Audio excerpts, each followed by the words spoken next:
bit, we'll get going to respect all of you, your time tonight. My name's Todd Quick. I'm the police chief here in La Junta. I've been here a long time. I started as a reserve officer in 1997, so just kind of come up through the ranks. So I love this town. I love working here. So I'll let Brian introduce himself. I'm Brian Lovato. I'm a corporal here. I'm the school resource officer and a K-9 handler. I started with the department as a reserve officer as well, and then transitioned to a full-time officer. Okay, we kind of shortened the presentation a little bit tonight, just to give you guys an idea of what a neighborhood watch is.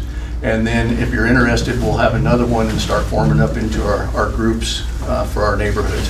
I have a neighborhood watch group here, Neighborhood Watch 1. Shirley will talk in a little bit. Archie B. Hill back there, he ran a neighborhood watch in Pueblo West, so we have some good experience of running these to kind of help you guys out with yours. All right, so the goal of this presentation is to be able to inform you guys on the importance of neighborhood watch, give you some strategies on putting your neighborhood watch program together, and just helping us help you guys. How many of you have heard of Sir Robert Peel? A few that have been in law enforcement. So he's the father of modern day policing, even though it was like 1829 when he wrote this, but his strategies are true today. So he came up with the phrase, the police are the public and the public are the police. So what that means is, your police are dedicated to the full-time duties and responsibilities of protecting you guys, but we are just citizens too. So you share in the responsibility with us, by reporting and helping us out. I'll let you guys read our mission statement there.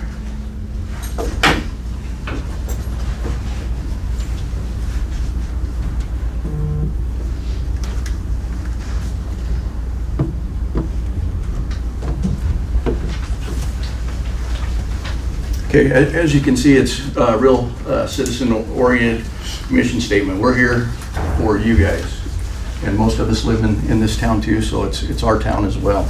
So that's what we expect from our officers. When we hire new officers, we hand them that sheet of paper, have them read it, ask them if they have any questions about it, and if they have any problem with what it says. So. All right, I'm going to give you real quick staffing levels, just to give you guys an idea of why we need you guys. So our current staffing levels, right here, how many people do you guys think we have on a shift daily? Yes, sir? 16. 16. How about daily, sir? 16 total we have, yes, sir. Oh, I wasn't listening. Okay, you're all right. No problem. You guys have any idea? Yeah. 4? So I know the answer. You know the answer? Anybody that doesn't know? Anybody that doesn't know? Any other guesses? 6. Right now, 6? I wish. So right now I'm referring to the officers who are out there proactively patrolling and responding to calls for service. So I've asked you what you think. Right now, as we speak, there's 2 on out there, a shift commander and an officer. Okay. During the daytime, we have a few more. We have 2 investigators, but they're pretty well tied up. One of them is assigned to 2 things: a cold case homicide that they're getting really good progress with CBI on, and then he's also the drug guy, finding the drug houses and those things. The other one, he has a cold case as well, and then he takes all the stuff that would take the officers off the street for a great amount of time. All right, so we run 12-hour shifts for our day-to-day street operations. We have weekday days, which is 6 a.m. to 6 p.m., weekday nights, which is 6 p.m. to 6 a.m. So that's typically Sunday through Tuesday and every other Wednesday. They have 3 on, 4 off, 4 on, 3 off.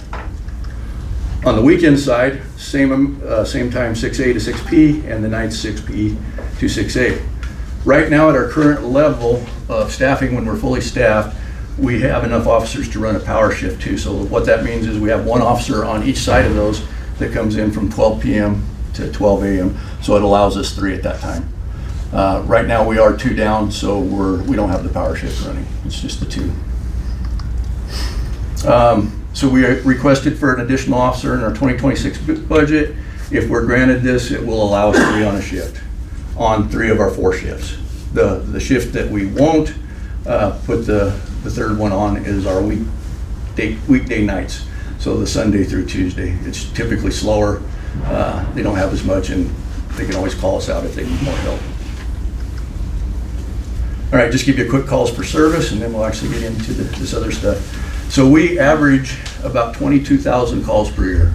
So that's everything, though, from going to help somebody, help the ambulance, help other agencies, help somebody that's lost, just anything. To date, right now, we have 17,262 up to today. And of those, 13,391 are police specific. They're not involved with fire or anything else. It's just what we do. The other difference is we're helping fire we're helping fire and other agencies. So why are we telling you this information? Because we need your help. Okay. There's not a lot of us, right? And a lot of citizens. So if we can get everybody on board, you know, we can get a lot more of this crime stopped in the city. You guys are doing a good job with what they have, but I would like to get more. And to get more, we're going to need everybody in this room and everybody, you know, in the city that will help. You're going to be our eyes and ears. Any questions so far? Brian's got the next part. Any comments or anything? You have the next part. You have my hand number. Yeah, I might have to take it. So you have one officer out there responsible for over 7,000 people, 2 officers, yeah. the one doing the work. Yeah. Like commanders. Well, no, that's a good question, Paul. So our watch commander is not like watch commanders with other agencies. They have the same responsibilities, but they still take calls in rotation. So they're a little higher rank patrol officers, what they are. So they still have the responsibility of a sergeant, but they also have to take their calls right in rotation. We could not have, like Pueblo, my son-in-law works for Pueblo, the sergeants up there just manage the shifts.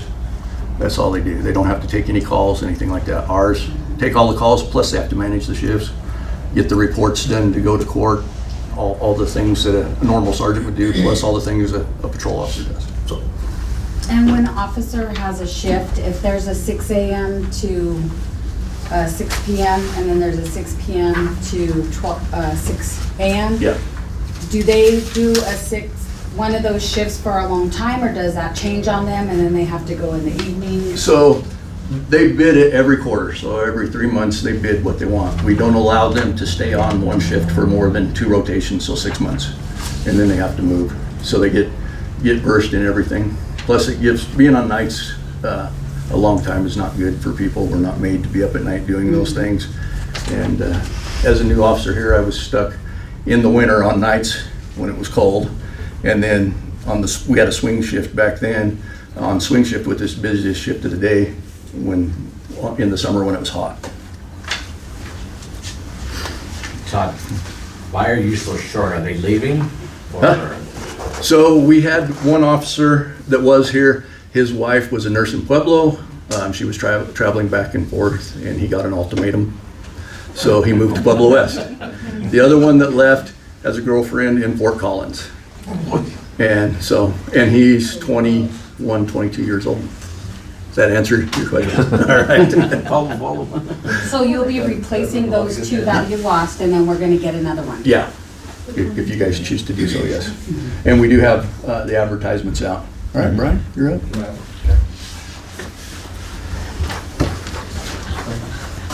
You want me to hand that stuff out? I think everybody has it. I don't know if everybody got signed on around the sheets, so I've got some more printed. Did anybody not yet signed in? Okay, Bill, I'll pass that one around. All right, guys. So like I said, if this presentation goes good, my name's Brian. If it goes bad, my name's Mitch. Okay. Since he's supposed to be here, and he's busy today, so I said I'd step in, so we'll just remember that. So I am going to pause. I'm going to read. I don't like to read from the PowerPoint, but I've been busy at the school the last few days since I found out, and I perused it a couple times, but I don't know it very well. So we'll get through this, I promise, together. So what we want is strong and healthy neighborhoods here in the community, right? That's, I think, the ideal goal for every community is to be strong and healthy. So we all value a sense of security as a vital feature of the neighborhoods where we live. A sizable number of us, about 1 in 4, enjoy building the formal and informal links that strengthen safety. So I would say all you guys do because you're here, right? We said, hey, let's see what we can do about neighborhood watch programs, we put stuff out there, you guys showed up, so that tells me you're the one in the four. I assume. And I hope I'm not making the bad part of the assumption. People are willing to join together to increase neighborhood safety. 6 out of 10 belong to Neighborhood Watch where it is available. We're looking for neighborhood cohesion. Neighbors who know and look out for each other is among the strongest features of safer neighborhoods according to the researchers at Harvard University. Safety and security is ranked one of the most essential human needs by psychologist Abraham Maslow. All right. So some of the benefits of Neighborhood Watch. So it's going to unite the community, increase neighborhood cohesion. We're going to reduce fear of crime in the community, improve crime reporting by citizens. Chief already talked about it. It's a relationship. Police can't exist without the citizens. I mean, the police are the citizens, citizens are the police. If you guys aren't telling us about crime, we talked about how many of us are on shift each day, patrolling the streets. Right? There might be more of us working in one day, but out on patrol, trying to be proactive, finding crimes. There's only 2 of us at a time, sometimes 3. So we can't see everything, right? If I'm trying to run traffic, I can't see a possible person who's suspicious on the other side of town. So we need your guys' help. Increases surveillance in the community, prevents and reduces crime, and enhances homeland security. Studies show that Neighborhood Watch is effective because it unites neighbors around a common goal, which is safety and security of your neighborhood and of our city as a whole. It provides basic skills to all members on preventing crime and reporting suspicious activities or crimes. It builds a base for correcting neighborhood problems, and it works well with other civic activities. Neighborhood Watch, Block Watch, Town Watch, Campus Watch, Crime Watch, whatever you get, what the name is, it's one of the most effective and cost-efficient ways to prevent crime. So we're talking about Neighborhood Watch, whatever you want to call it, right? Coming together to look out for your communities, that's what we're talking about. So we'll talk about the elements of starting a Neighborhood Watch program in your community. So the first thing we have to have is organization. You have to have a planning committee, a chair or coordinator, and a block captain. When you guys start, when you will need to have a block captain, and you may be able to raise your hand and say, hey, I want to be a block captain. That doesn't mean you're stuck in that position. Like, it may just not work out. It may be 3 months, 6 months, and you say, hey, I want to hand this off to somebody else. And that's perfectly fine. That happens all the time. So don't think hey, I want to do this. Don't think it's a death sentence that's where you have to be forever, right? Like, it's going to be living, breathing, fluid. This is your guys' Neighborhood Watch. You guys will have email, phone trees, meetings, outreaches. You'll partner with other neighboring groups. Do we have you're gonna grab this, okay. He's gonna go grab Neighborhood Watch signs. So we do have Neighborhood Watch signs. You can put them on the streets and in your windows. And then partnerships, you'll work with local law enforcement. So Mitch is actually our Neighborhood Watch liaison for the department. And depending on how many Neighborhood Watch groups we have in the city, Mitch can't be the one that shows up and helps everybody. So it might be that Mitch is assigned to A and B, and then I'm going to one, and something. So you'll work with all the law enforcement officers. We're a small department. We have to spread the wealth around. Okay. So although he is a liaison, there may be somebody else that if you need a law enforcement officer shows up to one of your meetings. Every community resident, young or old, single or married, renter or homeowner, business or household, can and should join Neighborhood Watch. And then here's the streets, a couple of the street signs that we have. So these are available through the sign shop here in Lahaina. In the past, the street departments have put them up for you guys, so they're in the proper place, the proper height poles, things like that. Different prices, obviously, for those. I think these were designed by, Shirley, weren't these designed by Neighborhood Watch 1? Mm-hmm. Yeah. So there could be other ones, but you guys have probably seen a few of these in different areas of town. That's where they came from. So we have to buy them. Well, yes and no. Yes and no. So right now, Christina and Dawn Block are working on trying to find funding, right? A grant to help out with it too. Yes. But originally, the neighborhoods did buy them. But we are working on that to try to help out with that.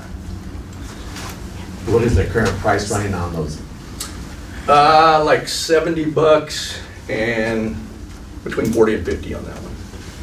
Because I checked online on a couple and they were from 39 to 45, if I remember right. Yeah. So, These here are reflective. It's why they're so much, they're not supposed to fade in the sun. It's supposed to be a little better sign. So far, the ones that have been up, what, how long, Shirley? 2014? 2014, they still look They're pretty just good. really good. And you're shopping local. And you're shopping local. Very good. So you identify different tasks that different residents can take on. There should be roles for everyone who wants to help. You guys have questions about this so far? All right, so we talked about involvement with local law enforcement. What you would want to do is arrange a kickoff meeting. You'll select leaders, train your residents, neighborhood watch basics, and an observation and reporting. Assess neighborhood needs, build participation, maintain energy, and celebrate with your neighbors. So on your kickoff meeting, we'll send someone from the department to be there to answer questions. So, whether, like I said, it's Mitch or me or whoever, it depends on how many we end up with and what nights they're on, and if we have multiple on the same night, we might have to send different people out to help out.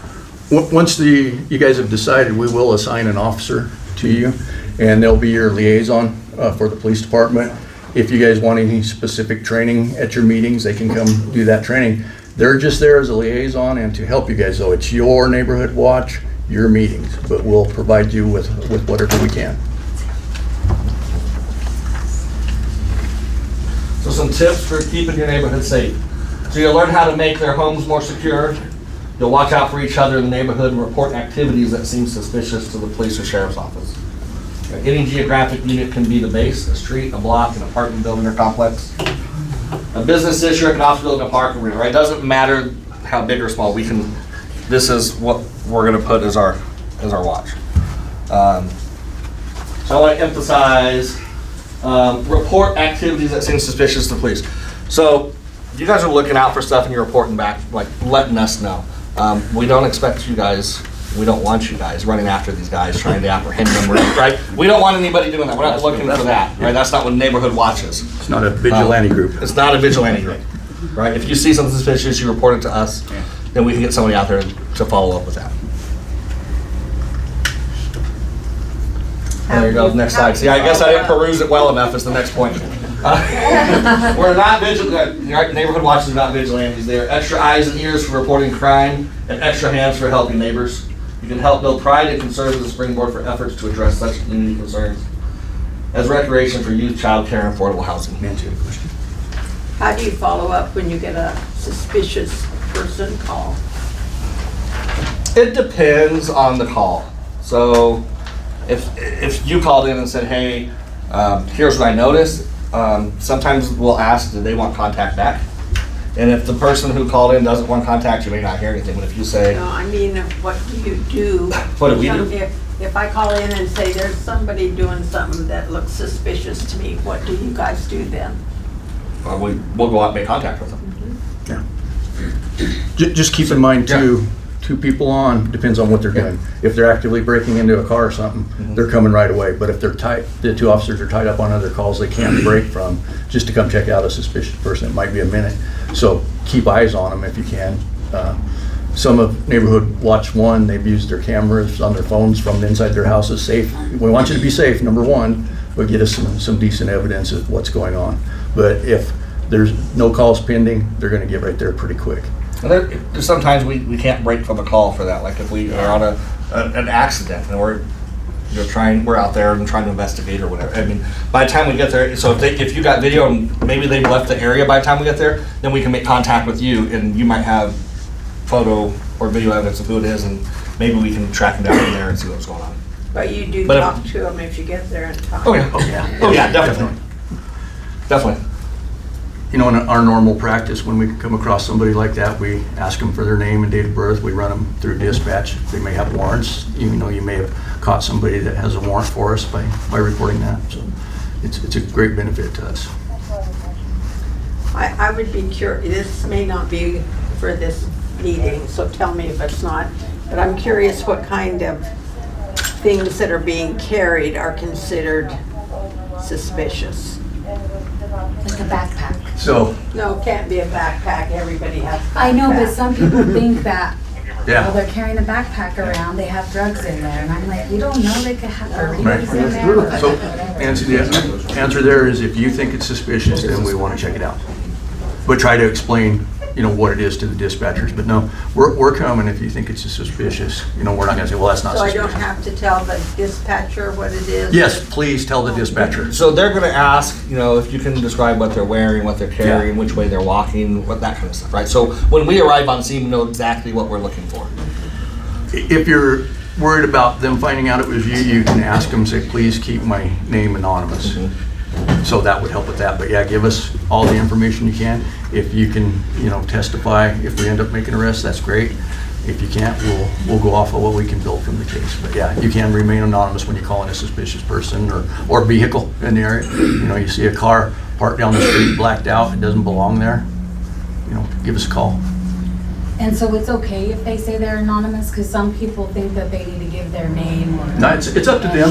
It's always better for the And it prosecution doesn't matter either way. if we have a witness. Yeah. Always better, but That's the part. at least it's a start if you want to remain anonymous, so we can get out there and find them and talk to them.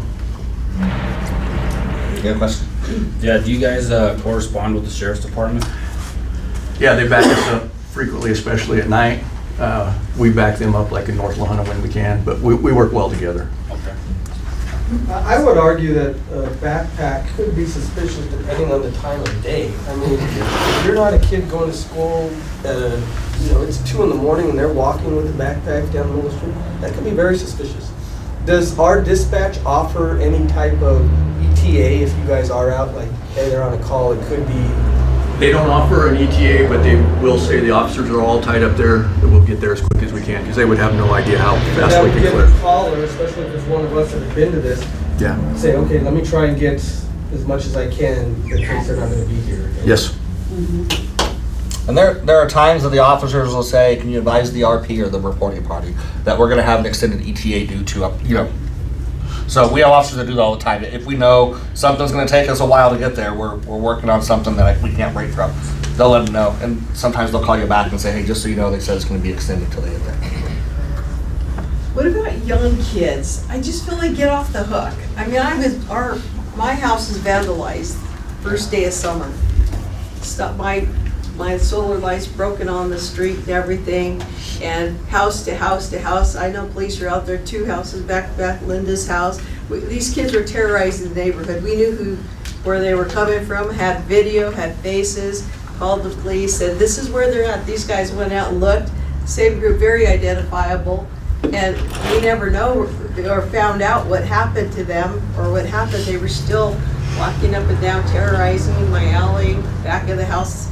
They tag back there. So, I don't know what happens to the young kids because they're young, but they're still, how are they made accountable? So it depends on where they're charged. If they're good kids that really haven't been in trouble and they They're not mess good up, kids. we put them through muni court. They'll have to do some community service, things like that, maybe pay a fine. But We if, were told that they, I guess, because we told them where they were, they went and met with the kids, talked to them, but they couldn't confirm it was them. However, the video was very clear that what they were wearing, who they were. I mean, it was pretty clear who they were, but it kind of got shoved to the side. It was very frustrating because I think at the first day of summer, our whole block was just traumatized and terrorized by these young kids, and it was a group. So I mean, this group is very identifiable, but nothing really. I don't know what happened, but my lights never got replaced, but I didn't expect it would. So Chief talked about, if they're going to municipal court, and they'll go see Judge Manley. The other thing that if they got charged, it would be county court. There's just a process that has to go. So we can't just write a ticket to a kid for county court like you can for an adult. So when we do that, we have to send everything to the district attorney, and they have a process they follow. But if you have so if I want to arrest a kid, there's a process that says if I can arrest them and send them to jail or PYC or not. And that's it's not any of our hands here. So they go through a youth screening tool, and we call the screening place, and they talk, so I tell them the charges that we're gonna charge them with, they talk to the kid for a minute, not even about the crimes. They kind of ask them some stuff, they ask mom's name, parents' name, all that kind of stuff. And at the end of it, that screener determines whether they get placed in a detention center or not. So it might be something happens, and then you see that kid an hour later, and it looks like nothing happened, but that's just because they were determined not to need to get placed in the detention center. Doesn't mean the court process isn't happening and they're gonna get charged with stuff, but that's outside of anybody's control here. That's in the court system. So I want to make that clear. So Yeah. if we are doing stuff, sometimes it looks like maybe we're not, and you can't, because it's a different process, especially with juveniles. And that's also the case in other crimes too, because you guys are doing the arrest, but it's up to the DA. But, and I want to talk And the about, parents, I mean, you gotta figure the parents have to, right. you know, where the parents step in there, you know. Yes, In this exactly. case, I think there were some parents and some that, you know, don't know, they're really. And if I can explain videos just a little more, most of the neighborhood cameras, you can tell it's a figure, you can tell it's probably the clothes they're wearing. We have to be able to say 100% it was those kids on that video. What helps us, I had a gentleman, he kept saying, I know it's that guy. And I said, I don't know it's that guy. It looks similar, but I can't say 100% it is. He says, well, he walks like him, he makes movements. I said, write that down and come testify. So we got an arrest because of that. Just because, you know, it looks like them, if it's not real clear and say, you know, like the lady right here, we could see your glasses, your shirt, no, it's her 100%. We can talk to them and stuff, but if you can say, you know why, and can articulate that to us and willing to testify, it makes it a lot easier, if that makes sense. And that's what you're talking about, of calling anonymously and then actually saying. Yeah, if calling anonymously, then. Because that helped yeah. you get an arrest. Helps us, yes. Or go to court and be able to find him. And the gentleman I was talking about, we met with him 5 or 6 times before he finally said, I know it's him because of this. Because I kept asking him every time, how do you know it's him? Well, it's him. You can see it's him. I don't know the guy. He knew the guy. Things like that. So, yeah, as descriptive as you guys can be and be willing to come step up in court and say, yeah, it was that person over there, and they were at my house and they did this. Do you have motion lights at your house? Do you? Bright ones? No, you're good. It was, one of the first time was like after like midnight, 1 o'clock in the morning, and then the very next day, he had the gall to go up our driveway and was gonna take another one of those lights. My son-in-law saw him and yelled at him and he took off running. But he was coming back for more broad daylight, garage open, and I'm like, jeez. Brave looks like that. Yeah, if you didn't, please call us on that when you come back. I did. Yeah. I wasn't anonymous. We'll get some information from you afterwards and see what we can find out. All right, so some tips just for a successful first meeting. So you want to advertise the meeting in advance to everybody that would be in your neighborhood that you're doing. Make it a brief meeting, right? You want to be to the first meeting all night and everyone gets tired and frustrated and not productive. Arrange for a large enough meeting space when it's accessible to people with disabilities. So I don't think we arranged, I mean, we probably could have done a little bit better. I'm really excited. No, I didn't expect this many people to show up today, so this is awesome. So this is really Most we've ever good. had is 8 or 10. Yeah, we so thought this would be we great. weren't expecting, 20 to 30 of you, so this is really good. Yeah. Next one we'll have at the senior center. Where we have establish your purpose and objectives up front of what you're trying to do at that meeting, right? And then select a chair or coordinator, and at least a temporary one. Make it a team effort and share your concerns. Decide to address 1 or 2 important issues to start. So make it pointed, like here's what we want to focus on, right? If you broaden it too much, sometimes you get lost in everything. You don't know where. So pick 1 or 2 points. Say here's what we want to focus on right now, and go from there. Do you have some suggestions for what to focus on and what to wait and? it's not really We can important? talk about that at the meeting. And so it kind of depends. Each neighborhood might be different, right? So it's hard for me to say, hey, this is what we want to focus on here. Every neighborhood different. It could be the vandalism like they had. Your neighborhood could be a different problem that- from the next one. That's kind of what's going to come out of your first meeting, right? As you talk through and set it down to here's 1 or 2 points that we want to focus on right now. And maybe you focus on those and we're going to say we're going to spend 6 months on that and then we're going to transition and now we're going to keep doing those but maybe focus on this as well. But that'll, when your liaison gets out there too, they can help you when you guys talk to that meeting. Answer your question? In a way. In a way? Without giving an answer? Yes. Perfect. I do Good my for job. you. You're a good politician. Ask for volunteers and assign tasks, and agree on a meeting schedule. All right, so you're going to want to have a meeting to teach residents the best ways to observe and report crime. And that's what we're here to help you for, right? We're going to tell you kind of things. We don't want you going out and chasing people with a camera and getting yourself put in jeopardy or in harm's way. So we'll talk about different techniques at those meetings, how you can observe it and how you can report it. We want to get as many residents in your neighborhood watch area to take part in this as possible. Include your youth, any adults in the senior, so we want everybody. There are good kids out there, right? There's good kids out there. There's good adults out there. There's not as good kids. There's not, right? But kids can know a lot of people, right? I get a lot of stuff at the school from kids every day. They come into my office. Well, it helps. I have my dogs in my office, so they come in to pet the dogs and they talk to me. But, remember that all see the neighborhood from different perspectives. Right? So every one of you and every one of us looks at the same neighborhood and we see different things and see it from a different perspective. So you can look and listen for someone screaming or shouting, looking into windows or parked cars, unusual noises, property being taken from closed businesses or from houses where no one is at home, cars, vans, or trucks moving slowly with no apparent destination or with no lights on. So does anybody read anything up here that they think is not suspicious? Right, so these are some ideas that I would say all of us would agree are suspicious activities, right?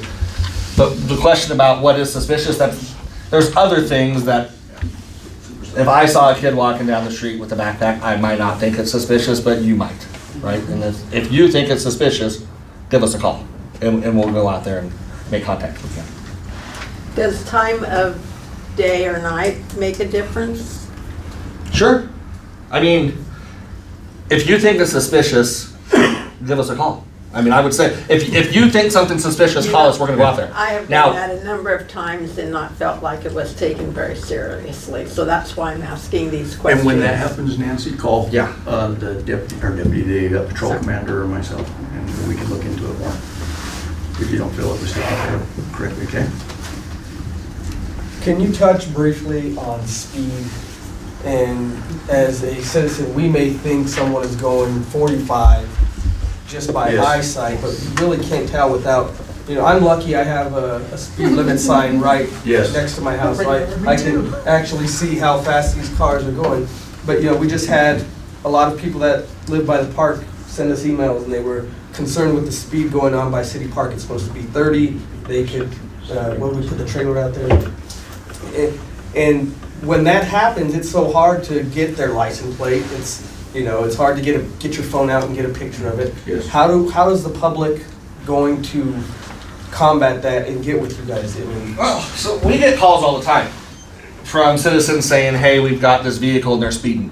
And they don't always get a plate, but if they get a description of where they're going, can't guarantee, I mean, by the time you call, we get dispatch, we get over there. I can't say we're gonna find it, but we always go try to find the vehicle and make contact. So if you tell, I mean, other than putting, I'm sure you have more, but I mean, Yeah. we have been moving the speed trailer around. We'll do that so you guys can actually see what 30 mile an hour is. Other than Paul, how many know how many feet per second 30 mile an hour is? 44 feet per second. So that looks like it's going pretty fast, but it's within the 30 in a neighborhood, correct? The hospital, one time when I had my knees done, I was in a physical therapy and Daniel and the guys in there, look how fast these cars are going by. I said, let me set up the speed trailer for you. And they were all staying with it. It just looked faster to them. 44 feet per second is pretty fast, but it's within the speed limit. What about noise?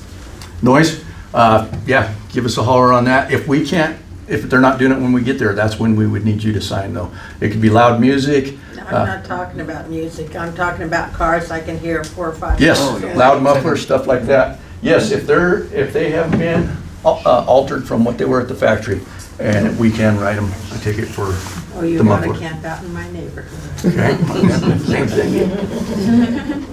I've called 3 times for my neighbor. He comes home between 10:30 and 11 every night, blaring that radio, stepping on his gas, just revving up that car. But I think they might have a police scanner, because by the time you guys get there, he's in the house. Okay, they shouldn't be able to scan us. We run our main channel encrypted for that reason. It's a safety issue for the officers. Plus, people scanning those, they hear them, just like you said, they shut it down and leave. So they should not be able to hear ours because they can't get those encryption. I wish Bob was here to talk more about that with Digicom. I called him 3 times and he's still doing it, but. Yeah, so if you are willing to testify on that one. They asked me and I said, Yeah. I don't know. I know the people too well. Sure. I know that. I understand, but if you are, we can bring you into court. We can see where you were at when you heard it, where was the car. We can make sure that's, 25 feet off of their property. And But that's where the challenge is if you don't feel comfortable doing it. yeah, that is a I challenge. don't. But Then the that's why only other it's option is taken we care have to of. hear it, and like you said, they went inside already. Yeah, and he's close to our property. Okay. Because they've got like 4 or 5 cars right in a row and he's always at the last. Mhm. I mean, it's just Yeah. every night. I think a lot of that goes back to people are gonna retaliate against you if you turn them in. Your neighbors, if you know who they are. Yeah. That's why where I'm at, there's only 2 of us that are actually homeowners. The rest are all renters. And we've talked about it, said we gotta do something about this neighborhood. It's kinda calmed down after the one got evicted finally. Mhm. But you're afraid to do something on this other individual that's there because of retaliation. All these druggies that come to that house there. So, I don't know where it's at in 42-41101, but it states that a reasonable person can make an estimation, a lay person can make an estimation of speed. So they don't have to really provide an exact speed, so long as you can tell the officer, it looked to me that that vehicle was traveling in excess of the posted speed limit. And anybody in here can do that. Now back to that, because, so we have to be able to identify the vehicle. Like if we have a plate or something like that, we can. But then you have to be willing to sign a complaint still saying, here's what I see. Because you're gonna have to go to court and testify that this car was speeding, because I can't do it because I didn't see it, right? So that's the difference between me performing a traffic stop, whether I see it visually or I use a radar, right? I can testify that I observed the vehicle traveling at a rate of speed higher than what was posted. You can take the enforcement action, but they have to identify the driver. But you have to identify the driving speed, correct? So if you have a neighborhood or a specific street that has complaints of all the neighbors, like Joe mentioned, excuse me, on Colorado, and they turn it in, what would you guys do to be proactive to try to? We can set up the radar trailer. We'll actually send somebody over to, with all the stuff we heard that was going on at the park, we asked the guys to go in there and do the reports when they can. We can do things to have more being noticed there So are you more. doing that on Colorado? Yeah, we had the radar trailer set up there. I did see that. When they can, again, 2 officers, but when they can, if they're doing reports and it's slow, go be in the park. We try to find the hot areas when it's slow that they can go try to work on those. Does the radar trailer, does it register the speeds and the number of vehicles that it picks up? It does not, it just gives the speed. Okay. And it doesn't keep it anywhere. I think yeah. What about dirt bikes? We seem to have some kids in the neighborhood that are doing dirt bikes. Yep. Or here's some dirt bikes on the road. Yeah, they can't be on the road unless they're, the proper, they have the headlight, the mirror, license, insurance. The driver has to be, have a license endorsed for motorcycle, valid driver's license, so all those things. So you see a dirt bike running down the road and you don't see a license plate or a mirror, then it shouldn't be on the road. Kids and adults are. Yeah, Adults yes. are no different. I mean, Yep, does that include alleys? yes. How about electric bikes? That one, they don't have to have a license or insurance on those. Those things go by like 25 miles an Yeah, hour. they are regulated, and I apologize, I don't know the top end. I think it's 28 mile an hour. As long as they go no faster than 28, you don't have to have the insurance, you don't have to have a driver's license. So it just depends on what kind of electric. The State Patrol just give us a nice stack of papers that shows pictures of all those things. Actually, I didn't know when I was on the street, you guys have seen the scooter things or skateboards with the handles, that was always a toy vehicle. Well, now, if they're operating it onto the road and they're under the influence, we can arrest them for a DUI. So, back in the day, they were driving a toy vehicle, being drunk in public or something, but now that's on there. So we've got that information out to the guys too. Because there's a lot of different things on there. Those little tiny crotch rocket bikes, they call them pocket rockets, they cannot be on the roadway. there's a whole list of them that can and can't be. And then it was good enough, the last 2 pages, if there was an asterisk by that particular apparatus, you would go back there and it would say, well, this one to be driven at night has to have a headlight, a tail light, and that was talking about one of those, whatever they call those things, scooter. Yep. Other questions? I have to say it. Michael's gonna get mad at me. What was that loud boom I heard? Fireworks. And where are you guys gonna do something about it? It's almost impossible unless you're sitting there watching them. Yep. Or one of you see, if you guys don't know where it's at, the PD doesn't know where it's at. Right. And you're right, so we patrol like on 4th of July and New Year's, right? And I'll see a firework go up, and I'm like, it's over here, and you're gonna like, maybe it wasn't, like, unless you're right on top of it sometimes, it's hard to tell exactly where it's coming from. We know they're illegal, and we try to get to them, but unless someone can say it came Just like right you're here. gonna sign a complaint on someone speeding, you're gonna have to say that Yeah. you saw them light whatever made that noise. Yeah, and actually see, did you say light it? Yeah, you have to see them light it, or we have to see it. By the time we get there, they've already run back up to the porch or back in the house. Or they lit it in their backyard, Yeah. no one's seen it. But it seems like those seem to be all over the city, or, you know, not just one specific person, one specific Yes. place. Yes, that is correct. And on the 4th of July, we try to bring out at least 7 total cars if we can. You know, catching people that aren't on holidays and just bring in extra. Well, it seemed as though this last summer, that 4th of July, that the high school had like the La Honda firework thing going on up there. I mean, and it went on for quite some time. Yeah. The house by the, yeah. I'd like to go I'll grab it in a minute. back to the actual physical machine that's keeping track of the speed. What is the purpose? To just slow people down?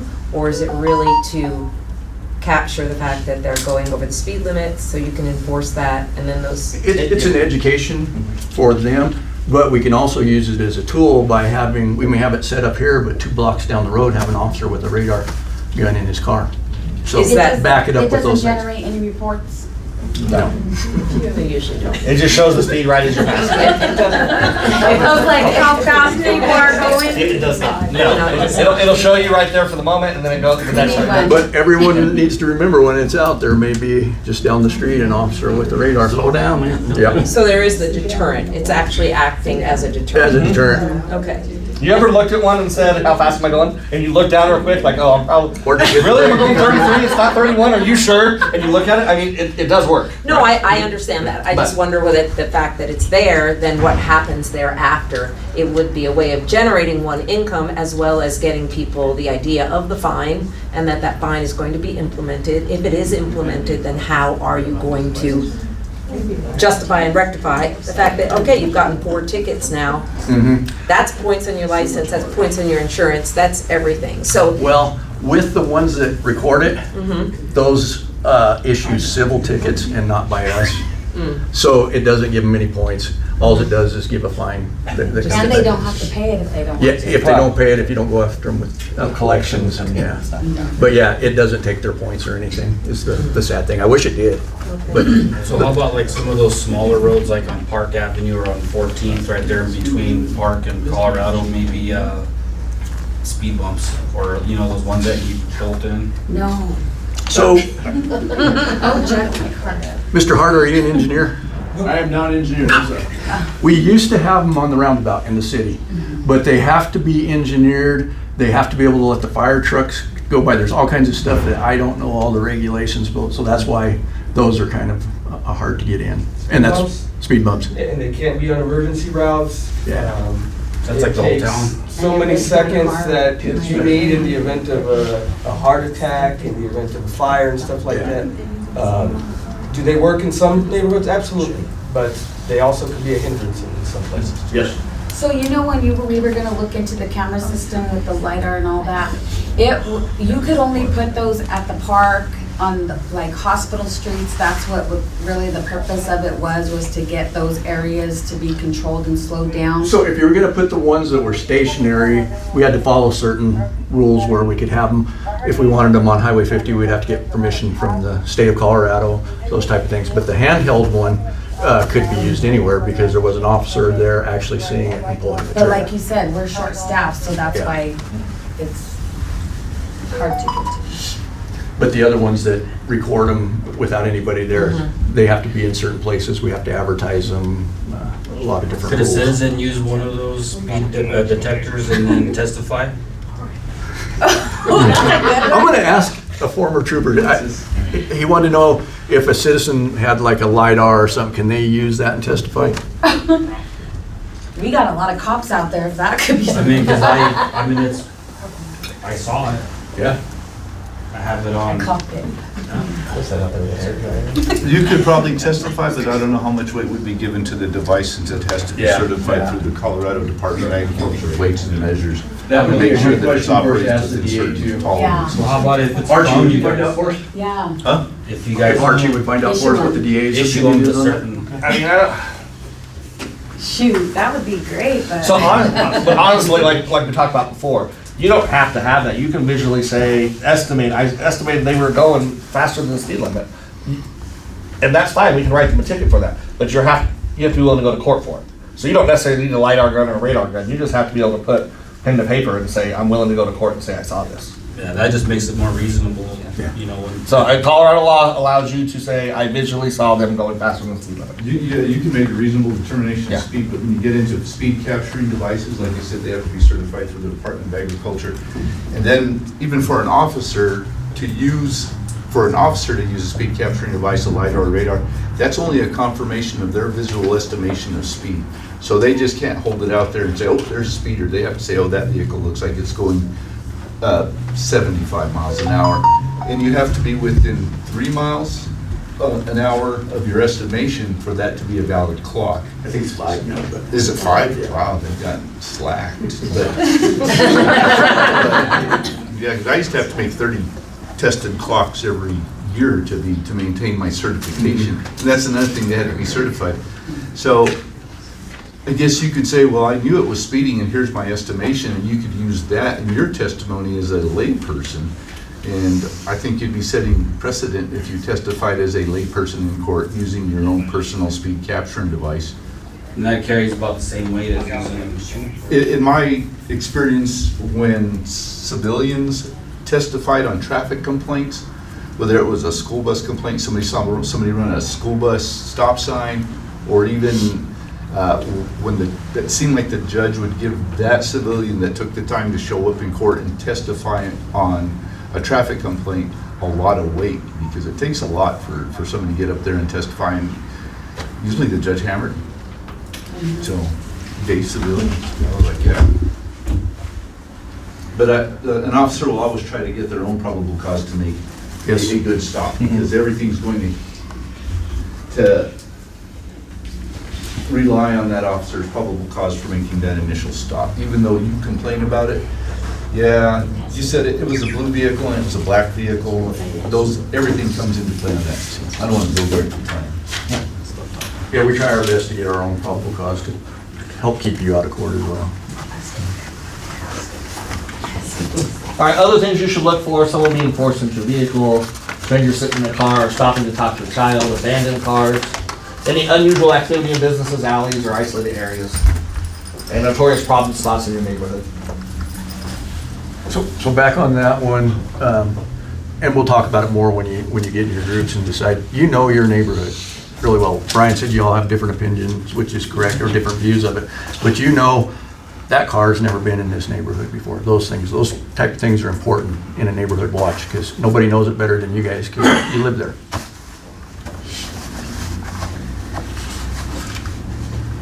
All right, so when you're reporting a crime, try to stay calm. It's important not to panic, even though you might be scared. You want to call us immediately. Part of the point about panicking is you have to talk to dispatch on the phone. And sometimes if you talk really fast, or it's hard to understand what you're saying. It takes a little bit longer to get the information, which will take us longer to respond to the problem. So you want to give them the most important information first. So the first thing, when you call dispatch, they'll say, where's the emergency? The first thing we want to know is where we're going to. First thing you want to know your name and phone number first. So if you call 911, they'll answer the phone, 911, where is your emergency? So we want to get people to you as quickly as possible to the location where it's happening. That gives us time to start moving, and they can fill us in as we're getting there on what's going on. Is it really a 911 call you want being made? No, but I'm saying if you If call, you feel it's that's emergency. exactly the way they answer the call, 911, what's your emergency, right? But I mean, for So where's your this emergency? case, you If don't it's a want regular 911 call. calls, do you? No, you Yeah. call dispatch and just, Right. so it depends on the situation. Right. Is there a time that it might I'm be? trying to clarify that But with people. I can't say yes or no. It depends on the situation. So I Yeah. can't say, no, call 384-2525, and then something back. Well, I called. I didn't call 911 because Brian's, no. Because Mitch said not to. Remember, I'm Mitch right now. I'm giving the wrong answer. I'm giving the wrong answer on Mitch. But no, so I can't, it depends on the situation. Okay. But we want to know where the issue is, descriptions, all that kind of stuff. We want as much detailed information as possible. The location, the type of crime, whether there are injuries, where the criminal went. If you saw people fighting, they're going to ask if you saw weapons involved, that kind of stuff. If you're not sure whether you should call 911 or not, call 911. Yeah. The dispatchers will tell you, okay, ma'am, I really want to hear what you have to say. That's not an emergency. I need to free up this line. Can you please call me back at 2525? So that's what they should be doing if it's not. 2525. What's that? I've only called Yeah, 2525. but no, if it's an emergency, hit Is that that the same 911. dispatcher, 2525 and 911, is it the same person? Yes. Certain times of the day, it could be a different person. We have two people in there at certain times of the day. But they sit just a few feet from each other. Yeah. So. No matter what, make the call. Yes. Don't put it on Facebook, make the call. So that's the point. I don't want to say call 911, don't call 911. I can't tell you. Something to you may be more of an emergency than it is to him sitting here. So you make the determination where you need to call. And, you know. So you can write down what you saw and heard. Tell the police what happened, when, where, and who was involved. You want to be able to describe the suspect as accurately as possible: sex, race, age, height, weight, hair color, distinctive colors, what they were wearing, anything like that, right? We want to be able to, the more details you can give us, the easier it will be for us to identify and find the person. Can I say something to that? One of the things I've learned, because I've been in a situation like that, the first thing my friend who was a police officer said is look at their shoes, look at their feet. It's the last thing that they're likely to take off their body. If they were trying to switch with a hat, a sweatshirt, a t-shirt, pull it off. But the shoes, to take the time to take your shoes off, switch out your shoes. It's something that I learned in a situation. It's approximate size of the shoe, the color of the shoe. Oh, it was a Nike. Oh, it was a Converse. Oh, it was a boot. Oh, it was this. Adidas. I'm sorry? Adidas.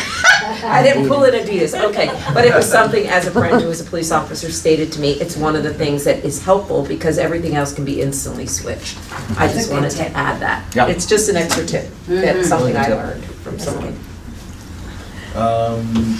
Vehicle, as much as you can. Some people are car people, and they can tell you exactly the year, make, and model, probably the color name that was used by the dealer. They know all of it, right? I heard that car, that's a 350 with the four, like, there's people that can do that, right? And they'll tell you everything. Officer Martinez here is way into cars, and we'll look at something, he's like, that's a 93 to 97 Honda, whatever. I'm like, are you sure? He's like, watch, and he'll pull it up like, all right, you're right, okay. That's not me. But if you tell me I'm looking for a red fourth-quarter sedan, and it's like, Toyota Corolla, I know what a Toyota Corolla looks like. I'm looking for a four-door red, right? That's nice of them. If you can get a license plate, any special features, right? If it has damage, if it has a special sticker, a bumper sticker, or something in the window, a baby on board, whatever that distinguishes it from the rest of them I might see, makes it even better for us. And then also the direction it was traveling the last time you saw it. So that way, if we're coming, say it's heading west on 10th and I'm east of where it is and or I'm west of there and I gotta head east, I know I might be able to see it there. I'm gonna start looking down side streets as I'm going there. Versus I'm trying to, if I'm further east and I've gotta head west, I know I'm gonna get to where you're going, and that's kind of where I wanna start, my folks. Does that make sense? So it gives us an idea of what we're looking for as well. You may be asked to make, so we've talked about this, right? You may be asked to make a complaint. And if you sign the complaint, you need to testify in court. So we've talked about this multiple times. So if you've seen the violation, we can't find the car, but you have a plate, we don't know where, we can still issue a ticket if we know if we have a plate number and we know who it is, we can issue the citation, but you have to be willing to go to court. Police may ask you to attend the lineup or look through collections of mugshots to try to identify the person you saw commit a crime. Would you be willing to create a template of like the who, what, when, where, so that there's standardization when people are calling in? And I think that'd be a good exercise for the neighborhoods as they're working together on how to report it, because when you're excited, you're gonna just be all over the place and that kind of. I'm sure that's something investigator Zorzinski would love to do for them. He probably has it. He probably has. Mitch probably has it. But Yes, we'll give him and ask him to, because he probably has something already. I'm sure we have it somewhere in our files. But yeah, just kind of the basics, what we're looking for, a description of people, of a thing, right? That kind of stuff, a vehicle. If we don't have it, we'll get one made for you guys to do that.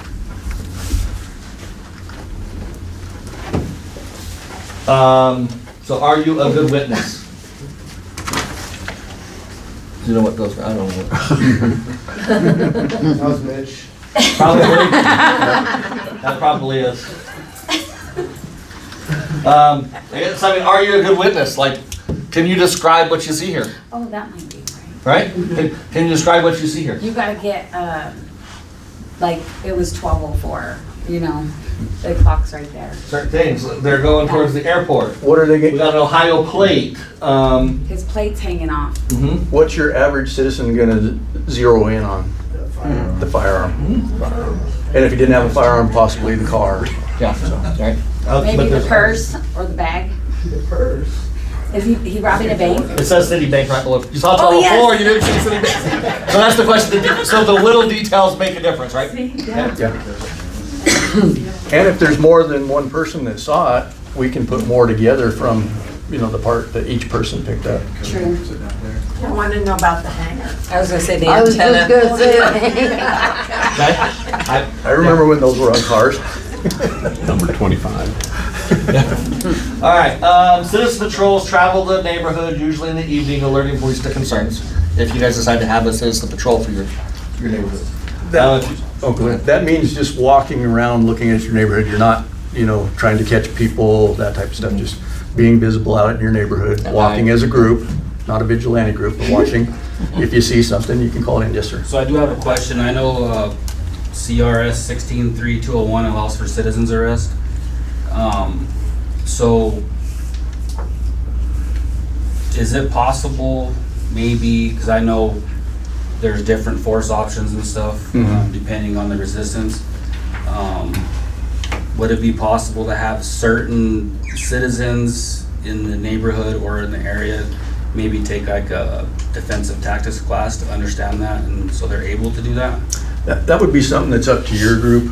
You know, we can't offer that, but, you know, telling you that you're gonna use these tactics, those type of things. But if it's something, usually citizens, when they do that type of stuff, it's for self-protection, not for actually just apprehending people. If at all possible, I mean, if you have to stop something for the safety of yourself or somebody else, you know, you gotta do what you gotta do. But if at all possible, just sit back and be a good witness and try to get us. So, Yes, ma'am.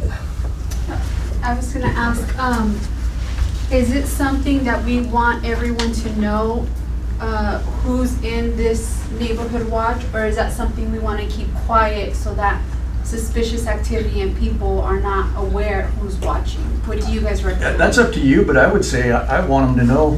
We have a neighborhood watch program. Neighborhood Watch 1, when they first started, they would have cameras out their windows. I mean, they were sending had a lot us of problems, pictures though. of, yeah. We had people trying to get in our house, get through our back gates, breaking into Yeah. other people's garages.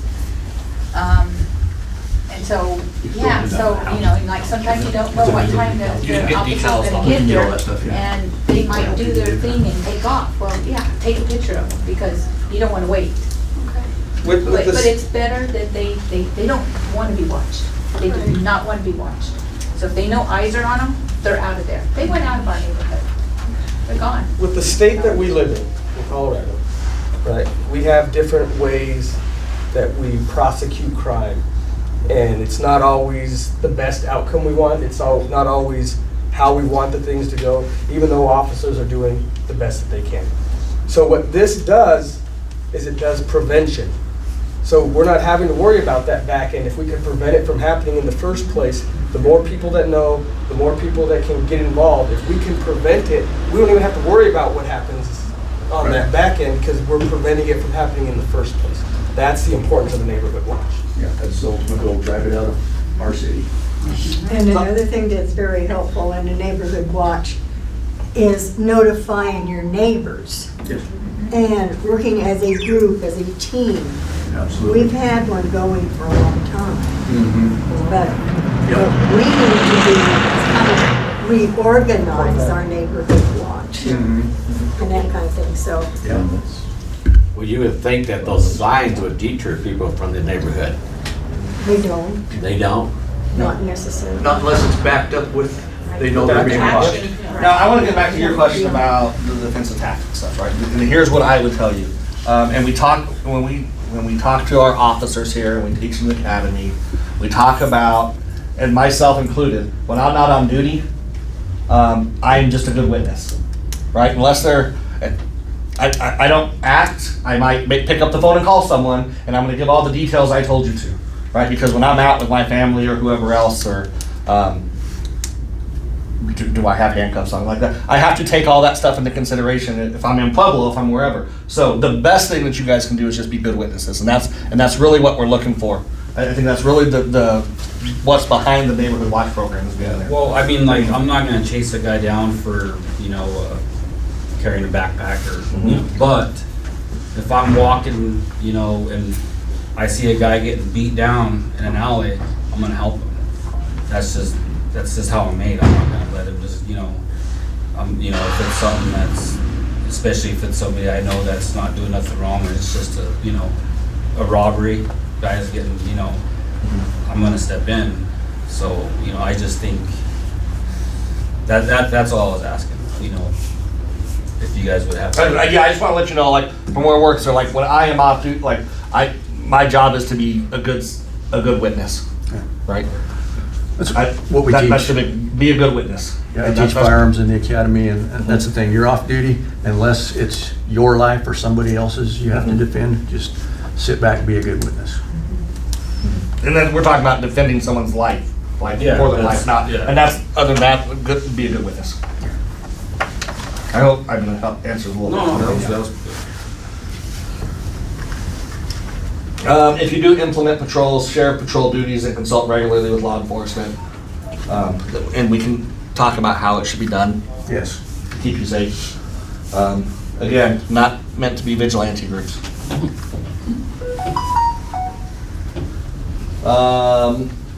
Operation Identification is a burglary or theft prevention program that involves indelibly marking and or engraving property with traceable ownership identification. Want to stop you right there? Okay. So we recovered a bunch of property. It had no distinguishable marks on it. So, we want to teach people how to hide your social security number or a number to use somewhere on the tool. A person had a bunch of tools stolen, knew where they were probably taken to. They were found there, but the person couldn't say that they were their tools. Yeah, I had a tool like that, but I don't know the serial number. I didn't etch anything on there to say it was mine. So that's the problem, and sometimes I'm bad about that with my tools too. But besides your serial number, you should have a picture of that on the little metal tag that's on most of them. And if you can, somewhere inconspicuous, like maybe inside the handle where a battery goes or something, etch whatever you want. If it's the last four of your social security number, the first four of your birthday, whatever, something you'll remember and you know that's you. And help identify them, because we catch or get quite a bit of property back that never find a home for. Because to turn it back to you, we have to say, do you know 100% that is your tool, and can you tell us why? So do you guys offer an etching program or? We don't, but that's something we can look into. Okay. All right. So there we go. We covered it all. All right, we've kind of been doing that. How about more questions? Yes, sir. Can you talk a little bit about Citizen Academy? Oh, I love Citizens Academy. We tried to have one and didn't even, how many Academy graduates do we have in here? All right. So it used to be a 12-week program. We've narrowed it down to 6, and we do it a couple nights a week in the evenings. We just give you presentations on what we do on a daily basis as police officers. More of this stuff of how you can help us, helps you understand the things we have to do and why we do them.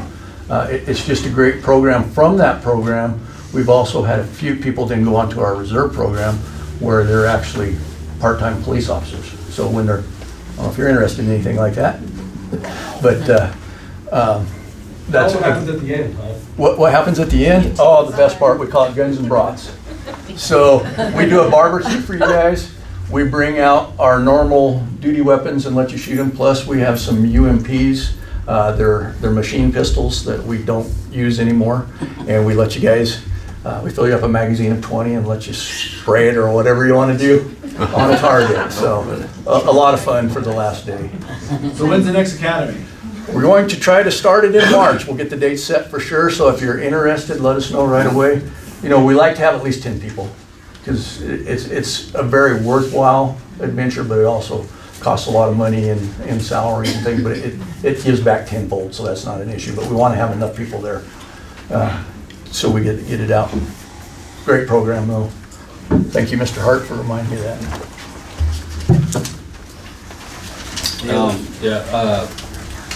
Maybe for like, maybe us in the room or other citizens that want to maybe take an armed class and maybe a conceal and carry class. Do you guys, I know you offer that, but. We don't do them ourselves. Paul used to, you no longer do that, right? Now, on your neighborhood watch, do they all have to be involved in it, the whole No. neighborhood? Absolutely not. Because like I said, out of my neighborhood, 9 of us, there's 2 that are actual, the rest are rentals, and I've talked to several, they say they'd help out. Yeah. But they don't want to get into all these meetings and stuff. I said, well, I'll be the head person and let you guys know what goes on. You know, and you can have a meeting once a month, once every 2 months, once every 6 months. That's up to you guys, so. And then the meetings that you guys have for your neighborhood watch, that's you guys hosting the meetings in your neighborhood on a day to do whatever. And if you need us to come down and talk and maybe do whatever, we can come help you guys out. But the meetings aren't here at the PD or at the seniors. The meetings are in your communities, in your neighborhoods. And there's also an app on the phone, it's called Neighbors. An app, it's called Neighbors. And then you could put like where you're at, and then you could like if something's going, you know, weird, or you know, you could put that in there, and it could send you a notification, you know, hey, suspicious activity in your neighborhood, you know, just so you are aware. And then you can kind of take more of a look out and then just kind of pass that message along to other people.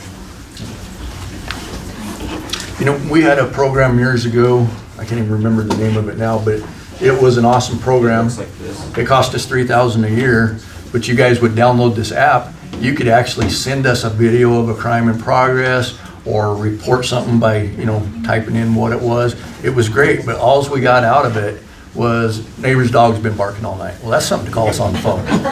You know, we didn't get any of the stuff it should bring, you know, the drug stuff, the vandalism, things like that. What about if the dog doesn't usually bark? If the dog doesn't usually bark, I would be a little suspicious and maybe looking around and calling the police. Because dogs don't like things that aren't normal in their neighborhoods.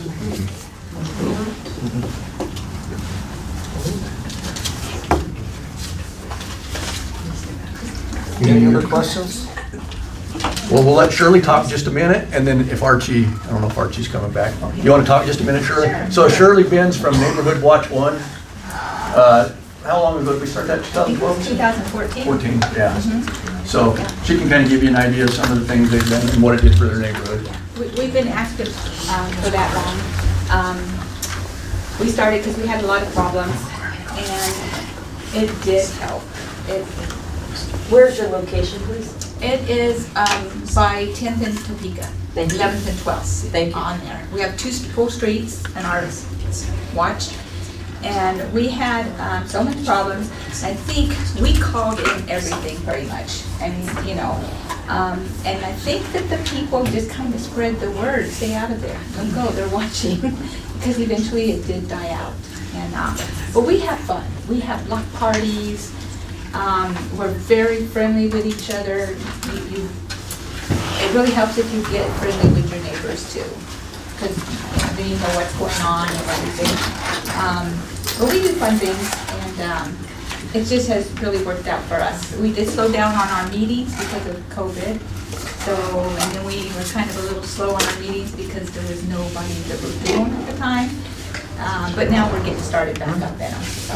And we don't have to have a meeting very often, I'm the captain. But we have a Facebook page that we communicate with, and only our group is in that page. We don't accept anybody else. And that's how we kind of communicate about, with each other too. So, and we post, we all have cameras and all the safety stuff to help it be a safer neighborhood, so. I guess that's about it. We'll try to bring Archie back. He's DA investigator. He ran the one in Pueblo West and can give you guys some ideas too. So on your handouts, on the very last slide, you'll see my email, Brian's email, and then Mitch. Mitch is the one that's running most of this, but any of us can help you, so just send an email to him. If you want to meet again as a group like this, or just a group in your neighborhood, whatever you want, we'll make it happen. So let us know. I think this is good quarterly, Yeah. because, you know, maybe somebody that couldn't come tonight could come in and, you know. Yeah, and if we're gonna get this kind of turnout, we'll go back to the senior center. That place is huge. Yeah. Yeah, because how many in here actually get Facebook? Yeah, most everybody, but some don't. So we gotta find another way. You didn't raise your hand, how can we get information to you? Call me. Yeah. So if you'll keep those emails and just send us your information, say, hey, I would like to know when you're coming to a meeting or whatever. So whatever works for you. Yes, ma'am. Is there a way that if somebody in this meeting is also in your neighborhood, that you could maybe connect them? I'm kind of new to La Junta, so I don't know Sure. the people in my neighborhood, but if somebody else was in my neighborhood and said, hey, can we get together and start Yeah. working on this? I mean, that would be good, yeah. That would be beneficial to me.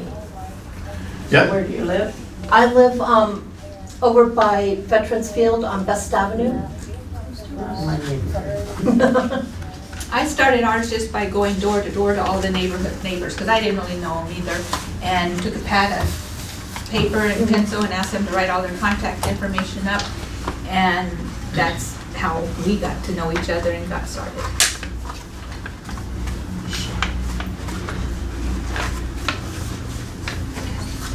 All right, well, thank you guys. We'll try to get another one in a quarter, but if a group wants to have one before, then let us know. Oh yeah, I said I would put that. You guys do have it in your handouts, but I'll show you what the slide looks like. So that's our city emails. And you do have it on the last. Yeah, and you have it on the last page of this as well. Some of us can't read small stuff like that, chief. Yeah. Without a magnifying glass. I have my magnifier on. Yeah, but sometimes that. For the Lana Police Department and the people of Southeast Colorado. For that part. Colorado News, I'm Adrian Hunt. You know what I don't